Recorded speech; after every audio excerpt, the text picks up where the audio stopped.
from a place called Claro, which is where I come each week to do my washing, because I don't have a washing machine, which is going to be my first major purchase when I move into my new house, believe you me.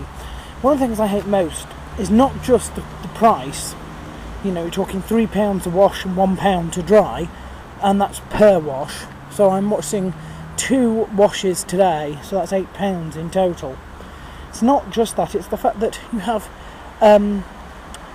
people are so rude.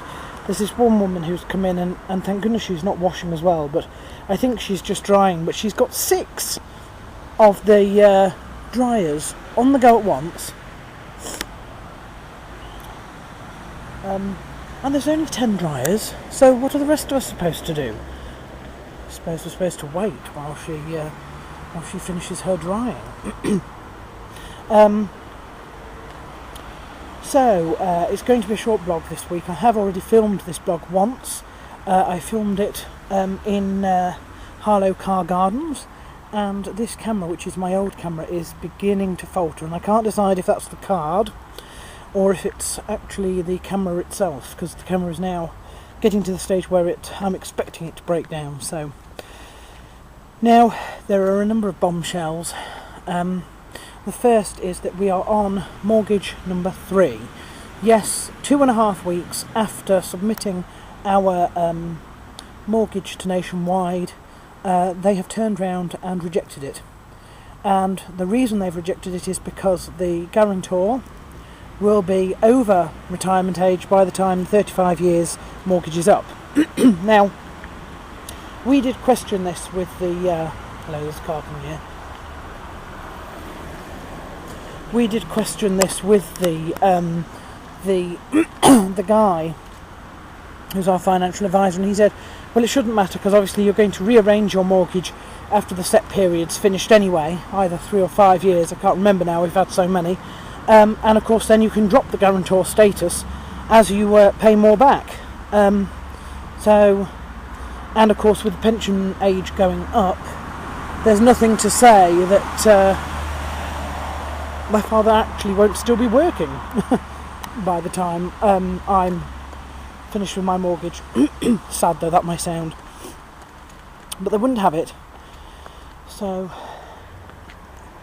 he's now arranged for mortgage number 3, and this mortgage is in fact with my own bank, National Westminster, who I've never had a problem with, so I'm rather hoping that this goes okay. And it's not a guarantor mortgage, it's a mortgage purely on me, which of course means my initial deposit has to be slightly larger, but there we are. It's nothing that we haven't been able to pull all the strings for, and I do mean all the strings for, to sort this one out. So I got news of that. It crashed on Monday, and I got news of that on Tuesday, and by Wednesday we had submitted another application.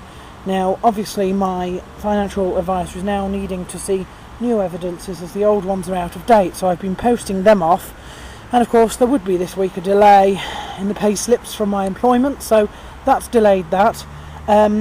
Furthermore, the bank have been in touch with me, because of course I never told them of my change of address to Granville when I moved out of Mornington, and the reason I didn't is because the post at Granville is not as good or reliable as the post at Mornington, so I wanted all my bank statements still sent to my parents' address. This does cause a problem with the mortgage, because of course they have me registered at another address, so I needed to fill in a form to send that back, and that's gone back today. And I have actually been into the bank to see them personally, but of course they have outside sort of companies. It's an affiliate that does their mortgages for them, so you can't actually do it in branch unless you're with a mortgage advisor, and I don't need one of those because I have my own financial advisor, although it's probably going to get fired if this one doesn't work. So anyway, the thing is, we're now 3 weeks more or less behind, so rather than moving in halfway through January, it will probably be the start of February now that we move in. Because the application's only going to be received this next week.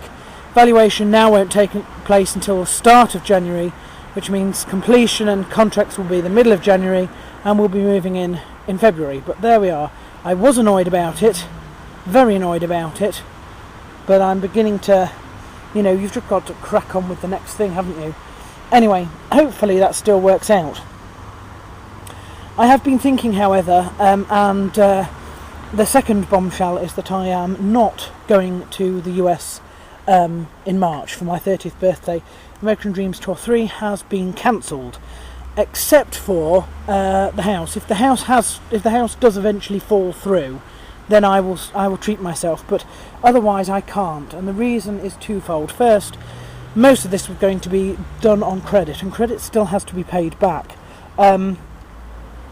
And secondly, the money that I was going to use for my plane tickets, which is the £600, hopefully from the last of my inheritance money from my living grandparent, has been redirected into my overdraft. Why? Because I need to be out of my overdraft so that when I do move in, I can start saving. So, consequently, that would mean that all of the American Dreams Tour 3 would have to be on credit, and although it was only going to be a very short one, in fact, to New York, we'd cut it down significantly. I'm just not doing it. It's just not worth it, not yet. So we're going to cut that.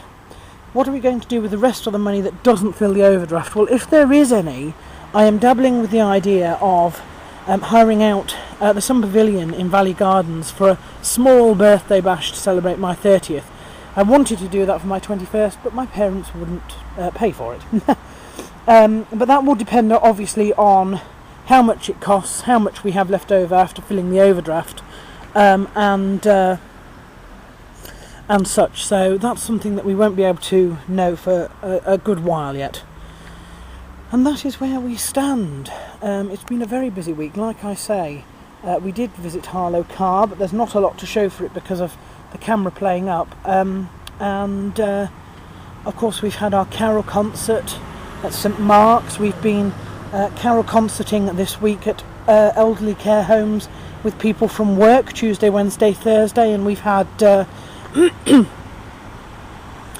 we've had the reopening of St Peter's Church this weekend. So I've been very busy, and of course now this is Christmas week. This is Christmas week at work. It's going to get extremely busy. Thank goodness there aren't any MMA events to bother with until New Year's Eve, because I'm just so busy. And basically that's my blog this week. I am sorry. You can see I'm so busy. I'm having to do this video here at the Coppice Laundry on the hop as I wait for my laundry to launder. The reason that I'm doing this on Monday, and not on the Saturday afternoon, I hasten to add, is because we did have a set of power cuts, and I thought, well, there's no way I'm going to go to the laundrette to find that, it's either closed or worst case scenario, I put everything in and then the power goes out for 3 hours, and I've got my pants stuck in this public place. No way. So I waited. My sister Tiffany did offer to do my laundry, in fact, for me, but it's a lot to ask, and it just wasn't working out with delivering it and stuff like that. So I've come today. That's why I'm running late, and that's why you're getting this blog on the hop.